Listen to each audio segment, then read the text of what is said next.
OnePlus has just introduced its new mid-range device. Its name is a bit long, so let me pronounce it fully. It's called OnePlus Nord CE Lite.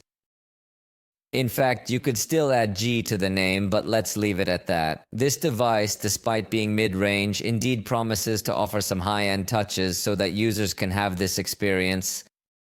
Screen 6.67-inch AMOLED W/120Hz peak brightness of 2100 nits.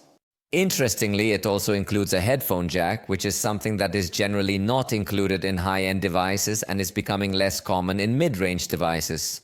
The processor will fully confirm as it is a mid-range device because it is the Snapdragon 695, which despite being a processor from the 600 series, as I have told you many times, its performance could be considered very close to that of the 700 series.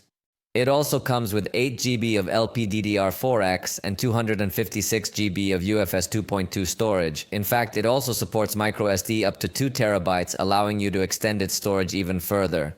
Interestingly, the battery is over 5000 mAh, which is unexpected. It reaches 5110 mAh and supports 80-watt charging via cable. However, as I mentioned, it is a device that aims to offer high-end features. So it also supports wireless charging and reversible wireless charging. Like all the batteries OnePlus has been using recently, it reaches 1600 charge and discharge cycles before its health degrades to 80%, which is double the industry standard.